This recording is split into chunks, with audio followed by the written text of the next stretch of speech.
अर्धविराम में हम क्या करते हैं? अभी जैसे आधा वाक्य बोलते हैं, मुझे ज़्यादा भूख नहीं है, अर्धविराम, फिर भी मुझे खाना खाना है, या फिर भी मुझे कुछ खाना है। आधा जब मैंने वाक्य कहा उसके बाद अर्धविराम दिया है। मुझे भूख नहीं थी, अर्धविराम, ये चिन्ह अर्धविराम का चिन्ह, फिर भी मुझे खाना चाहिए, या फिर भी मुझे कुछ खाना है। तो समझ में आया अभी आपको अर्धविराम कब दिया जाता है? उसके बाद प्रश्न सूचक चिन्ह, ये जो प्रश्न सूचक चिन्ह है, प्रश्न सूचक चिन्ह जब हम किसी को प्रश्न पूछते, जैसे कि आज तुम क्या खाओगे, तो यहाँ पर हम प्रश्न पूछते हैं। जहाँ पर क्या, कौन, कहाँ ऐसा शब्द वाक्य में आता है तब वो प्रश्न सूचक प्रश्नार्थक विधान हो जाता है, तब हमें प्रश्न सूचक चिन्ह देना चाहिए। जब वाक्य का प्रश्न बनता है तब हम प्रश्न सूचक चिन्ह देते हैं। तो ये जो प्रश्न सूचक चिन्ह है वो जब प्रश्न होता है तभी प्रश्न सूचक चिन्ह देना है। उसके बाद है योजक चिन्ह। योजक चिन्ह ये छोटा चिन्ह होता है, योजक चिन्ह, जैसे कि दो शब्द युग्म जब होता है ना, तब दो शब्दों को ये जोड़ता है। जैसे कि यहाँ हमें कहीं भी कूड़ा कचरा नहीं डालना है, हमें कहीं भी कूड़ा कचरा नहीं डालना है। कूड़ा और कचरा में हम जो चिन्ह देते हैं उसको बोलते हैं योजक चिन्ह। दो शब्दों के बीच में जो चिन्ह देते हैं उसको बोलते हैं योजक। ये योजक चिन्ह दिया जाता है यहाँ पर। ये जो है ये योजक चिन्ह है, तो ये योजक चिन्ह दिया जाता है। उसके बाद आता है विस्मय सूचक चिन्ह। ये विस्मय सूचक क्या है? विस्मय का मतलब क्या होता है? विस्मय का अर्थ होता है आश्चर्य। तो आश्चर्य होता है, इसलिए उसे कहते हैं विस्मय सूचक चिन्ह। तब जब आश्चर्य से हम बात करते हैं, हम कभी कभी बोलते हैं ना, अरे रे, उसके साथ बहुत बुरा हुआ। तो हम जब बोलते हैं अरे रे, ये हमारी भावना होती है, एक्सप्रेशन होता है। तब हम कहते हैं, आश्चर्य से कहते हैं, एक एक्सप्रेशन होता है, उसके बाद ये चिन्ह हम देते हैं। जैसे अरे रे, या कोई भी आश्चर्य से हम बोलते हैं, तब ये विस्मय सूचक चिन्ह दिया जाता है। उसके बाद है, और फिर बाकी का जो वाक्य होता है वो कहते हैं हम अरे रे, विस्मय सूचक चिन्ह, और फिर बाकी का वाक्य यहाँ पर। उसके बाद आता है इखरा अवतरण चिन्ह, या इखरा उद्धरण चिन्ह भी कहा जाता है इसे। तो यहाँ पर हम सिर्फ यहाँ पर एक ही बार ये चिन्ह देते हैं, जैसे कि ये और ये एक ही बार हम देते हैं ना, ये और ये। तो ये कब दिया जाता है? जब हमें किसी ने लिखी हुई कविता का ये लिखना है, या फिर किसी ने कुछ वाक्य कहा है, जैसे कोई बड़ा नेता वाक्य कहता है, तो वो वाक्य जब हम उसमें डालते हैं तब हम इखरा अवतरण चिन्ह देते हैं। वो वाक्य हम इखरे अवतरण चिन्ह में लिखते हैं।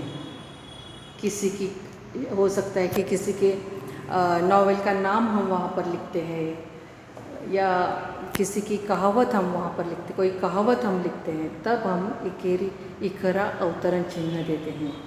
उसके बाद आता है दोहरा अवतरण चिन्ह। दोहरा अवतरण चिन्ह जब हम कहते हैं, कब कहते हैं? जैसे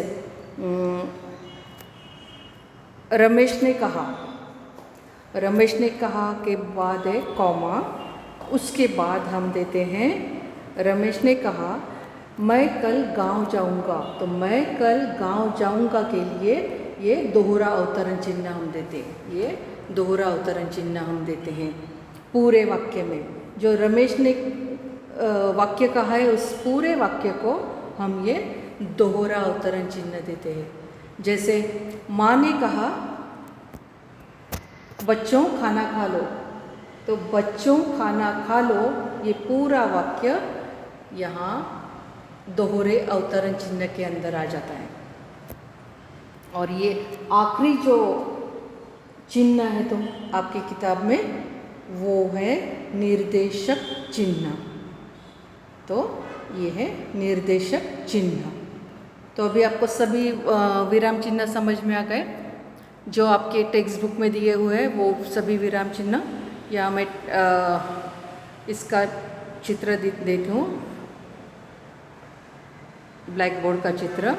विराम चिन्हों के नाम पूर्ण विराम, अर्ध विराम, प्रश्न सूचक चिन्ह, योजक चिन्ह, विस्मय सूचक चिन्ह, इकहरा अवतरण चिन्ह, दोहरा अवतरण चिन्ह, निर्देशक चिन्ह। तो ये विराम चिन्हों के नाम हैं जो कि तुम्हारे टेक्स्ट बुक में और वो सब क्लास वर्क में लिखने हैं। तो आइए चलते हैं हम अभी बाकी के जो एक वाक्य के प्रश्न उत्तर है वहाँ वो डिस्कस कर लेते हैं। अब हम चलते हैं मातृभूमि की विशेषताएं की तरफ। ये जो एक कृति पूर्ण करो में ये जो प्रश्न है मातृभूमि की विशेषताएं, तो ये मातृभूमि की विशेषताएं कौन कौन सी है? तो ये मातृभूमि की विशेषताएं हमें ढूंढनी है अपने पोएम में से। तो मातृभूमि की कई विशेषताएं हैं, जैसे कि मैंने आपको बताया कि कवि को अपने मातृभूमि के प्रति बहुत प्यार है, तो इसलिए मातृभूमि की कई विशेषताएं कवि ने बताई है। तो इसमें कवि ने बताया है कि रामकृष्ण जैसे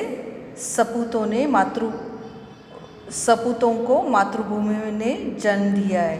तो हम यहाँ पर लिख सकते हैं, पहली विशेषता लिख सकते हैं, ये देखो यहाँ पर मातृभूमि ने श्री रामकृष्ण जैसे सपूतों को जन्म दिया है। तो पहली विशेषता हम यहाँ पर लिख सकते हैं कि मातृभूमि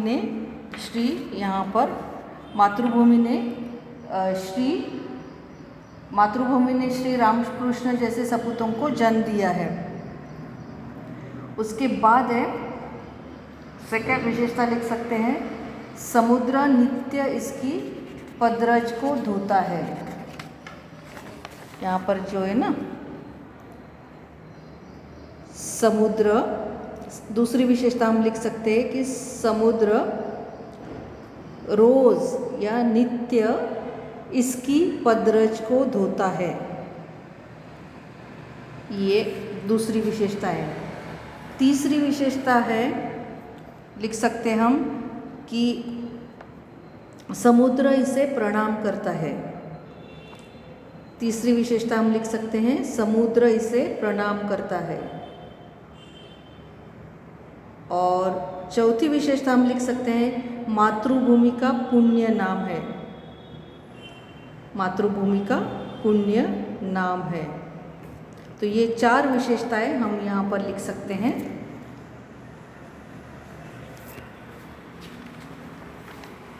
उसके बाद है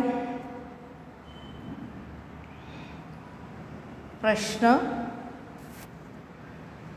दूसरा, कृति पूर्ण करो।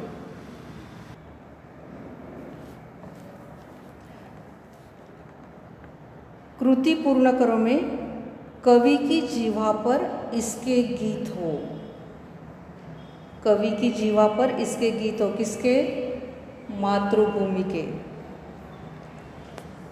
एक शब्द में ही हमें उत्तर लिखना है, इसलिए सिर्फ उत्तर लिखेंगे मातृभूमि। पहला उत्तर लिखेंगे कवि की जीवा पर इसके गीत हो, मातृभूमि। दूसरा प्रश्न है मातृभूमि के चरण धोने वाला। दूसरा प्रश्न है मातृभूमि के चरण धोने वाला। कौन है मातृभूमि के चरण धोने वाला? समुद्र।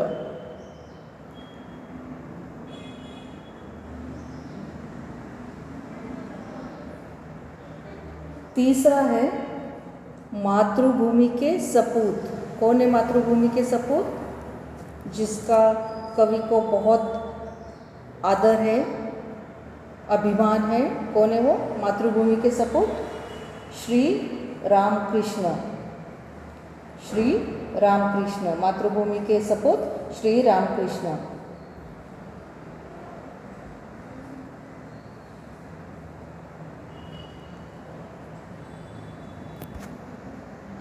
और चौथा है प्रतिदिन सुनने सुनाने योग्य नाम। प्रतिदिन सुनने सुनाने योग्य नाम किसका है? मातृभूमि का, माता का नाम है। और मातृभूमि के चरणों में इसे नवाना है। किसे नवाना है मातृभूमि के चरणों में? शीश, सिर को झुकाना है। नवाना है मतलब सिर को झुकाना है, शीश नवाना है। तो इसका उत्तर क्या है? शीश। और प्रश्न 4 की तरफ चलते हम। कविता की पंक्तियाँ पूरी करो। कविता की पंक्तियाँ पूर्ण करो। कविता की पंक्तियाँ हैं, सेवा में तेरी माता, मैं भेदभाव तजकर वह पुण्य नाम तेरा, प्रतिदिन सुनूं सुनाऊं, तेरे ही काम आऊँ, तेरा ही मंत्र गाऊँ, मन और देह तुम पर बलिदान मैं जाऊँ। मन और देह तुम पर बलिदान मैं जाऊँ। तो ये है कविता की पंक्तियाँ। तो ये सब आपको क्लास वर्क में लिखने हैं। ये सेकंड वाला क्वेश्चन अपने से रह गया। कृति पूर्ण करो। कवि मातृभूमि के प्रति अर्पित करना चाहता है। कवि मातृभूमि के प्रति अर्पित करना चाहता है। क्या अर्पित करना चाहता है? मन और देह। तो इसका उत्तर है मन और देह। तो आज हमने ये जितने भी प्रश्न उत्तर देखे हैं वो क्लास वर्क में लिखने हैं, सुंदर अक्षर में लिखने हैं और इंडेक्स में लिखने हैं। तो नेक्स्ट टाइम हम देखेंगे अगला पाठ, वारिस कौन। तब तक कविता 2, 3, 4 जितने बार हो सके वो पढ़नी है।